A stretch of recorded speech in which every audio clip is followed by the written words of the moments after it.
Well, joining me via Zoom is Deputy NADMO Coordinator Abu Ramadan. Good evening to you. Many thanks for your time. Good evening, and thank you for having me. We're witnessing yet another destruction of property and unacceptable death 6 days after we marked 5 years of the terrible twin disaster of June 3. The Metro Agency says this is just the beginning. How else does NADMO want to convince us that this perennial flood will be resolved? Or will I be here again to read the same script? Good evening to your viewers. And it's our prayer that as a country we can move beyond this perennial flooding issue. And I think government has taken serious steps in mitigating the impact of heavy rains whenever it comes. And for that matter, if you remember the launch of the Gamma project, where the World Bank, together with the government of Ghana, collaborating to re-engineer the drainage system in Accra to allow for the volumes of water that we see.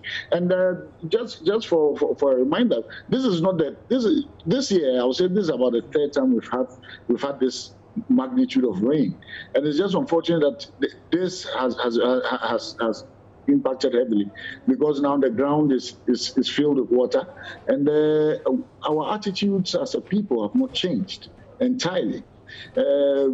Basically throwing about rubbish everywhere, not making sure that we keep our environments clean. And if you look at the videos from the rain, from the water, majority of the rubbles are made of plastic waste and waste items. I agree that our attitudes have not changed, but have government also fulfilled its promises over the years?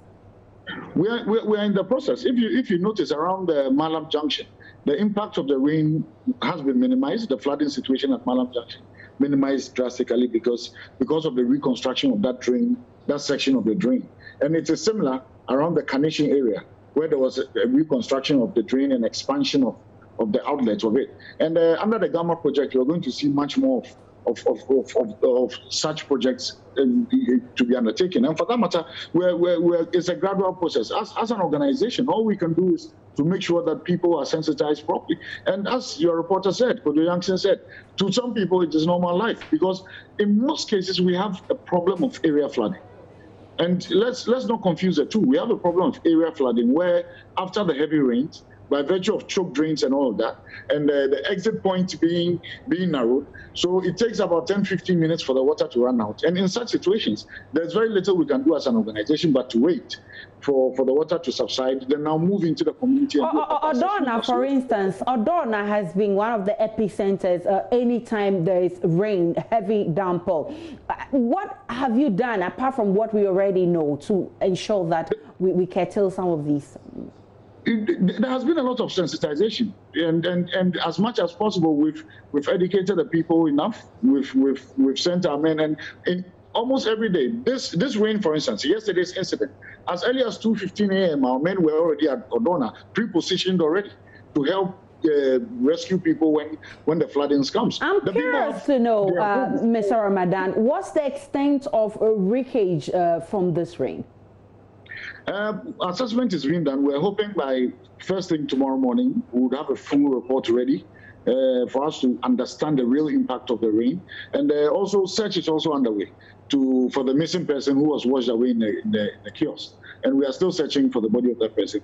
So for now, we're still putting together the report, and by first thing tomorrow morning, that's how come I'm still in the office up to now. Hopefully by first thing in the morning, we'll have a proper report as to the real impact of the rain. Does this mean relief items have not reached victims yet?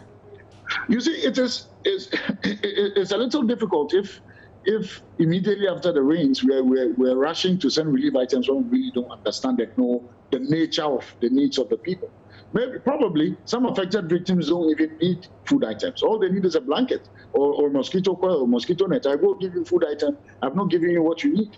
So there must be a proper assessment and for sure give you what you need and make sure that. So it means that displaced people who have lost places where they can pass the night would have to pass the night outside till you finish your assessment. Not necessarily. In the case of Odorna, most people whose shops got flooded, most of their businesses got flooded, don't live within that community. Those who live within that community have family members where they can move into for the night, and also so that tomorrow morning or later on during the day, when we have this night, when we have full understanding but of what certainly you agree that the number of people who have lost places where they can pass the night, where they sleep. So what are you doing to those people?